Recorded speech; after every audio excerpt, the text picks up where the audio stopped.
Fox News alert, and let's focus on Russia. President Vladimir Putin says Moscow ready for nuclear war if threatened.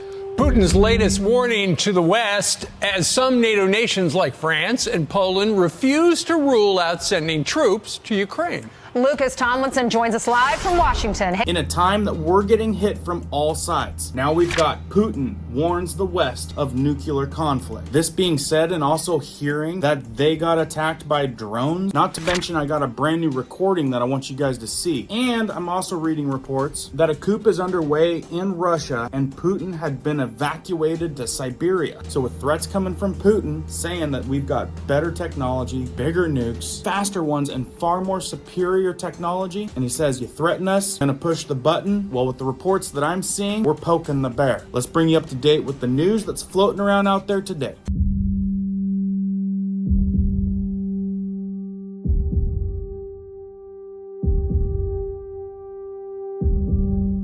My name is Cohen here at Riverside Homestead, and if you're brand new here, welcome. If you guys are into prepping tips, emergency preparedness, and most of all, news and awareness, stuff that you want to know about, be sure to hit that notification bell so you guys can stay up to date. Let's jump into this one. So right out of the gate, thumbs up if you guys like these updates. Right on the front page of Reuters, updated 2 hours ago, Putin warns the West, Russia is ready for nuclear war. Now I want to show you how the news is putting it out there, what they're listing. I want to show you the actual video of Putin saying what he said. And then I want to give you a couple tidbits that's not hitting mainstream. Summary from Reuters. Russia is ready for nuclear war, says Putin. Putin warns the United States against sending troops. Putin says Russia is ready for talks on Ukraine. Putin says the West has failed to defeat Russia. Keep in mind also who's supplying Ukraine. Also on Reuters, breaking news, Ukrainian drones damage Russian oil refineries in second day of attacks. Key points with that one, it says drone causes fire at Ryazan's refinery, Rosneft's biggest. And Novoshaktinsk's operation resumes after stoppage. It says two sources, Ukrainian drone downed near Kirishi refinery. Putin says Ukraine is trying to disrupt Russia's election. With the threats coming twice now, just in the last couple weeks from Putin,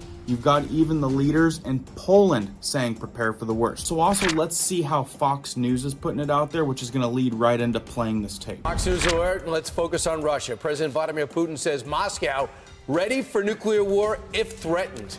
Putin's latest warning to the West as some NATO nations like France and Poland refuse to rule out sending troops to Ukraine. Lucas Tomlinson joins us live from Washington. Hey, Lucas. Good morning, Steve, Ainsley, and Brian. This is the second time since late last month that Putin has warned he's ready to use nukes if Russian sovereignty is threatened. This time on the eve of his election, which is all but assured, of course. That video of him talking that they don't play, we're going to play a section of that. He first rose to power 25 years ago when Bill Clinton was president. In a new interview, Putin said, quote, from a military technical point of view, we are, of course, ready. There are enough specialists in the field of Russian-American relations and in the field of strategic restraint.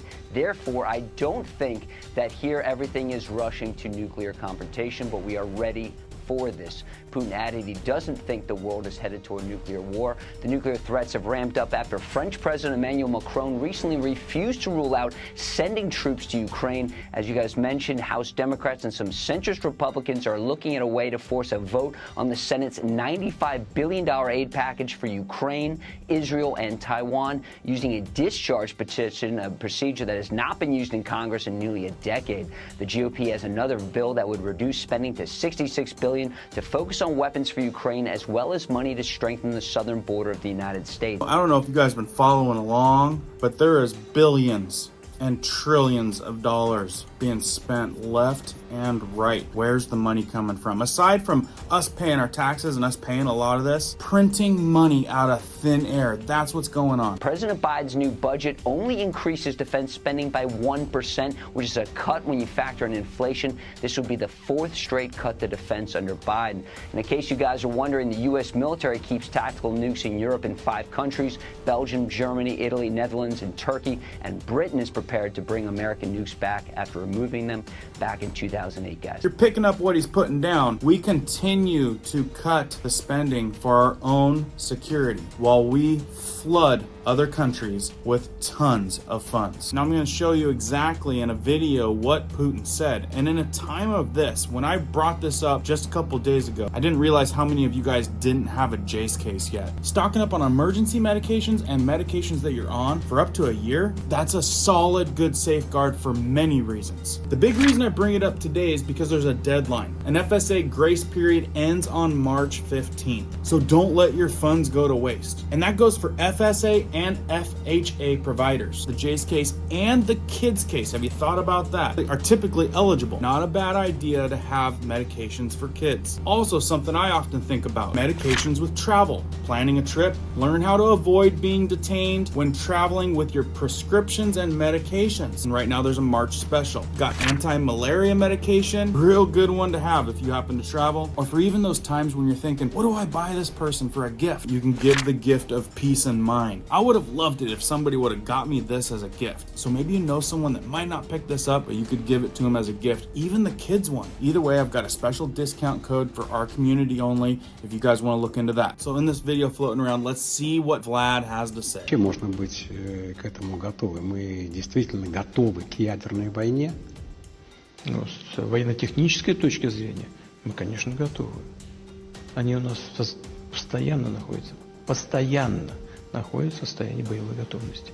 Это первое. А второе, и это тоже вообще признанная вещь, наша триада, ядерная триада, она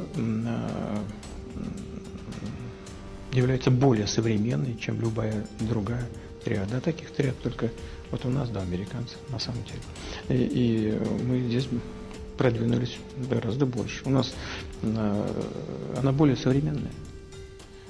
И вся ядерная составляющая. В целом по носителям и по зарядам у нас примерный паритет, но у нас более современная. Но это знают все. Специалисты все знают. So he's saying that they're completely ready to fire. They have more modern technology and they have more of them. So this is just what I'm finding is being reported. Is it gonna happen? Like you watch American preppers channels, Canadian prepper channels. You would have thought this would happen years ago. Like it's gonna happen tomorrow with some channels. And that's where a lot of them get a bad rap. Is it gonna happen tomorrow? Is something crazy gonna happen eventually? Probably. Is things getting worse? Yes. So it's hard to say what's gonna happen.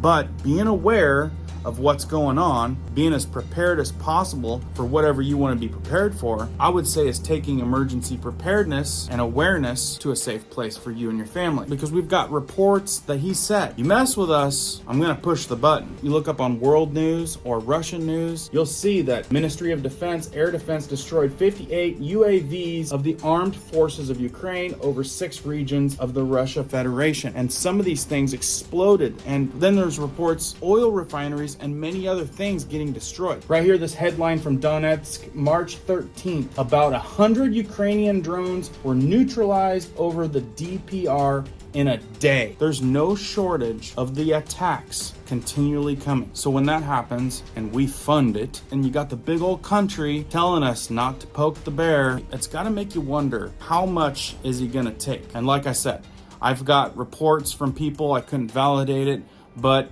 there's talk of him being escorted out of Russia, out of Moscow area, into the Siberia area, and other officials, all the big shots, cannot leave the country, probably because of the election series going on. I know there's a lot of deep divers out there. Let me know what you guys know down in the comments. Share this out if you want people to know about it. Hit the like button if you found value. And as I know more, as always, I will keep you guys posted. Keep prepping, keep learning, keep doing. Watch this one right up here next if you missed it, because they slowed the roll on it.